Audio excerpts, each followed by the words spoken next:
So Islam Makhachev believes that if he's able to get past Armin Sakarian, UFC 311, he will most likely be fighting the winner of Bilal Muhammad versus Shavkat Rakhmonov than facing Ilia Topuria. Um, I think it should ultimately be up to Islam. Um, I think both decisions, whether he fights Ilya or the winner of Shavkat versus Bilal, I think both decisions are good decisions. Uh, I would argue that a fight between Islam and Topuria puts more asses in seats than a fight between Islam and the winner of Shavkat and Bilal. But either way, again, both are good moves.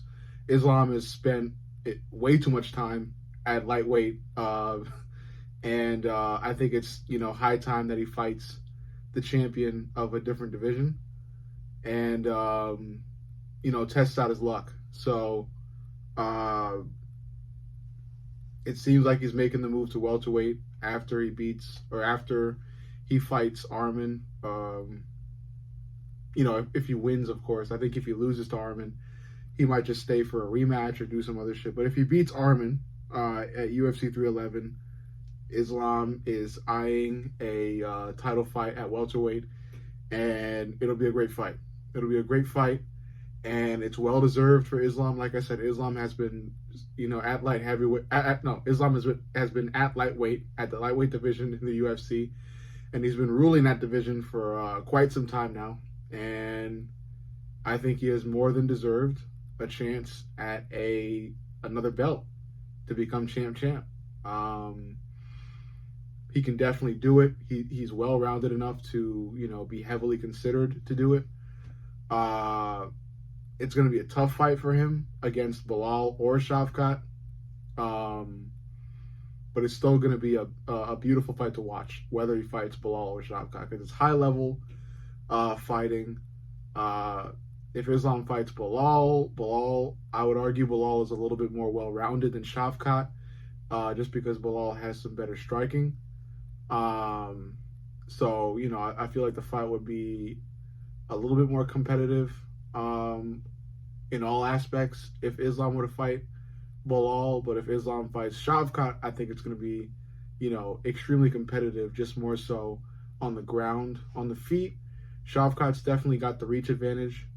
But when considering overall technical skill with striking, I think Islam has the advantage. So I think both fighters have an edge in the realm of striking, but I'd rather go with overall better technical striking than a reach advantage. So I would say Islam arguably outclasses Shavkat on the feet, and on the ground it'll be extremely competitive, but I like Islam's chances more so against Shavkat than against Bilal. If Islam fights Bilal, which I don't think he wants to do, so that's kind of weird, but I think he may be open to doing it because Islam and Bilal are both part of Camp Khabib, so there's a bit of a brotherhood there that could get in the way of a fight, but who knows? Maybe they'll both oblige to fighting each other. And if they do, I think that would be a much more competitive fight, just because, like I said, Bilal's a little bit more well-rounded. So you have two really well-rounded guys going at it, and they kind of match up on the feet and on the ground. So I would say Islam will probably get a leg up on Bilal on the ground, just because Islam has been training with Camp Khabib way longer than Bilal has. So he should come out there with a little bit more grappling know-how than Bilal, but maybe not. Maybe Bilal will develop even more to the level to the point that he's just as skilled as Islam on the ground. Who knows? But overall, like I said, I believe a fight between Islam and Bilal would be more competitive than a fight between Islam and Shavkat.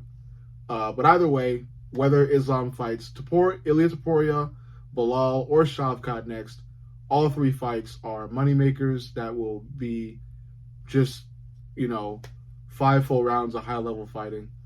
Like I said, I think if I was Islam, I would heavily consider a fight against Ilia Topuria, just because of the money that's there to be made with that fight. I know Islam has said recently that he's got enough money, but still, it's a huge fight. There's a lot of bad blood developing between the Georgian fighters and the Russian fighters, and now with the Spanish fighters and the Russian fighters, and I think it'll look like a carbon copy of Conor McGregor versus Khabib Nurmagomedov, because like I said, I believe Ilia Topuria is the Spanish Conor McGregor.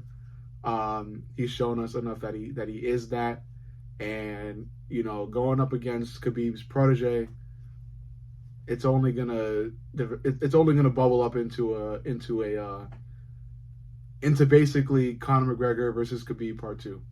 Even though Ilia and Conor McGregor are enemies, Ilia still has a lot of those Conor McGregor-esque traits. So that's why I consider Ilia to be the Spanish Conor McGregor. But like I said, overall, any move between those three fights that Islam makes next is a great move for Islam. First and foremost, Islam obviously has to get through a young killer in Arman Sakarian, who is also extremely well-rounded and hungry and looks really, really good in his fight camp footage. So I'm extremely excited for UFC 311. I'm going to be watching with my fucking head glued to the screen. I hope you guys will join my live and watch with me, because I will definitely be live for that fight on here, on my YouTube channel. It should be a good one.